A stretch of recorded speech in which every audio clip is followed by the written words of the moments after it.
The following is an excerpt from a proposed full-length play to be housed in 2023 by Vagabond Repertory Theater Company called One Summer in Brooklyn. In this scene, Duncan, the main character of the story, whose family is visiting Brooklyn for their summer vacation, has just come back from an excursion around the neighborhood with April, his cousin slash not cousin. They're not really related. They're just friends. They're just so close with family, it seems like they're cousins. Duncan has a gigantic crush on April, though the feelings, at least at this point in the story, are not mutual. Lights up on the front of a brownstone building. Duncan and April slowly approach April's house, holding hands as they do. While Duncan is on cloud nine at holding April's hand, April seems more to be doing it out of politeness than out of any excitement at the prospect of holding Duncan's hand. Gosh, well, I sure had a lot of fun going around the area and exploring with you, April. Yeah, I had fun too, Duncan. I sure hope we can do it again sometime. Yeah, sure, definitely. Well, here we are. Yup, here we are. Right. By your front door. Yep, last time I checked, this was my front door. Well, I suppose the only thing left to do is just say goodnight. I guess it is. So, good night, April. Good night, Duncan. Silence. An awkward, almost comical silence. Soon, Duncan, gathering up his courage, finally inhales, then exhales. Soon, he puckers his lips out, closes his eyes, and leans in slowly, obviously for a goodbye kiss. April watches him with a bit of surprise and a slight bit of revulsion. She backs up a step and puts her hand up. What do you think you're doing? Huh? I don't think I spoke another language. What are you doing?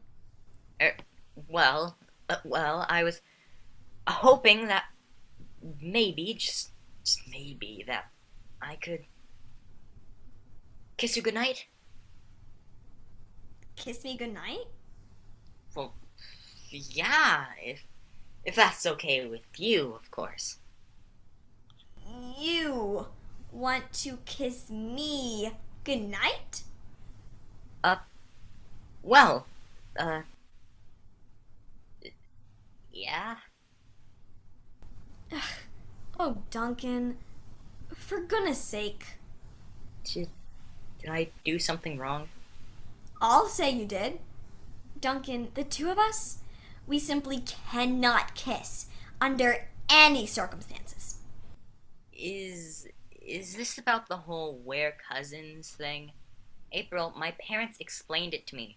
Technically, we're not cousins. Your family is just close with my family. It's like when you call a guy uncle when he's not your uncle. It's not that. It's just... Well, Duncan, you and I, we're two very different people. In two very different phases of life. Phases of life? Yeah. I'm in high school. After all, you're not even out of the 8th grade. April, I graduated from 8th grade in June. This is July. I'm gonna be a freshman in September.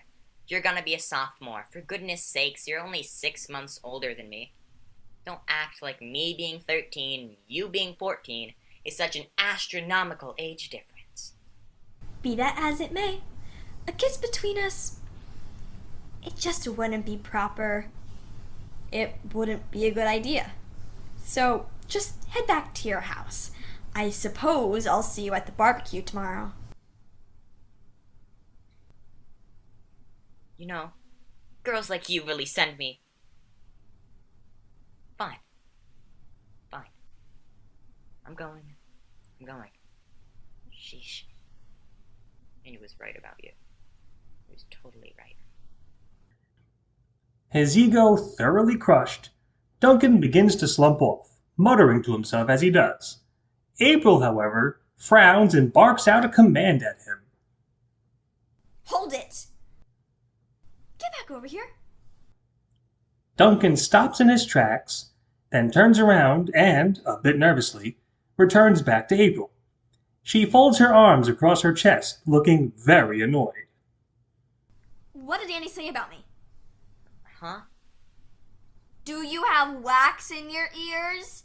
What did Andy say about me? Well, he... forget it. I've already said too much. Besides, you'll flip your wig if I tell you what he said. I'll go. Don't worry. Duncan attempts to leave again, but April grabs his arm and brings him back to her. You're not going anywhere until you tell me what that moron older brother of yours said about me. This does not leave the two of us, okay? Okay, well, Andy says that I shouldn't bother trying to court you or kiss you or date you because he says you're an obnoxious, stuck-up, vain, self-centered ice cream. Oh, is that what he said? Look, don't shoot the messenger. That's what he said, not me. Besides, I said I didn't think that was true. I thought you were nice, sweet, and friendly. Well, that's sweet of you, but how dare that creep brother of yours call me that? Why, I'm the nicest person around. I'm not vain. I'm not self-centered. Who does he think he is? Well, I think... Where does he get calling me off those names, He ought to talk. He's the most pig-headed, obnoxious, nasty boy I've ever seen. I'm certainly not like that. In fact, I'll prove it. Prove it? Yeah, prove it. Would someone vain and stuck up and self-centered do this?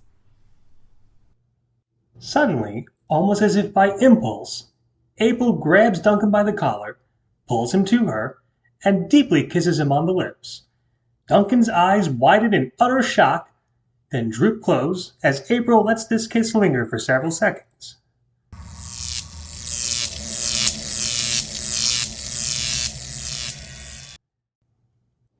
Duncan's limbs tremble in smitten awe until finally April breaks off the kiss, then exhales and calmly looks at Duncan.